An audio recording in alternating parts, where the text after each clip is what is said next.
Fans shocked when Buffalo Bills player Damar Hamlin collapsed on the field Monday night. It has a lot of people wondering if someone suddenly falls ill, maybe they need CPR. Here's the question: should I step in to help? WATE 6 on your side legal analyst Greg Isaacs joins us. Greg, it's always good to see you. Lori, it's good to be here. Let's talk about Tennessee's Good Samaritan law, and when it comes to helping someone in an emergency. I know some people may be saying, man, I'd love to help. I don't want to be liable if I do something wrong.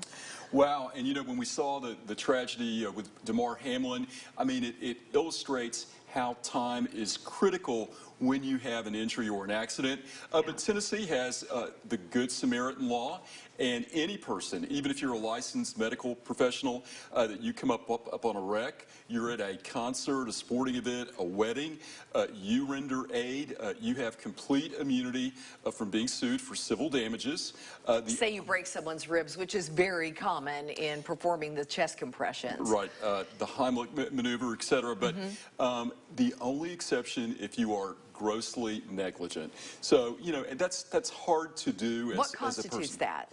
Just to do something that really wouldn't make sense, that really almost intentionally put the person in greater jeopardy or greater risk of harm. Let's say if you decided to perform your own tracheotomy instead of doing some other commonsensical device. Yeah. So really interesting. That is interesting. What about AEDs? What do we need to know about that? You know, when you go into your health club, you see sometimes the AED. Oh, I work out right next to one.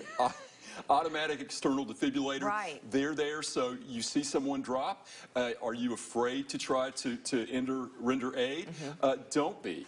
Because the Tennessee Good Samaritan statute specifically shields someone from liability by using an AED. So that's why they're there, designed to be used, but you have complete protection under Tennessee law.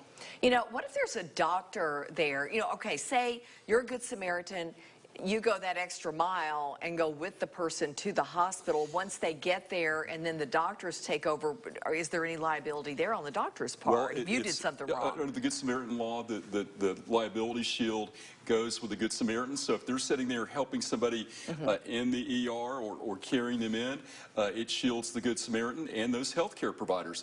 Very commonsensical, and what it's designed to do, Lori, is when you sit there and you go, you know, my reaction is to help, but I don't want to get sued, I don't want to do anything wrong. It's okay. Because as we saw, unfortunately, on Monday Night Football, seconds can make a huge difference. So, but read up. Let's learn a little bit about CPR, AEDs, in terms of rendering aid, but always call 911 first, but don't be afraid to be a Good Samaritan. That's wonderful. Greg, thank you. Thank you.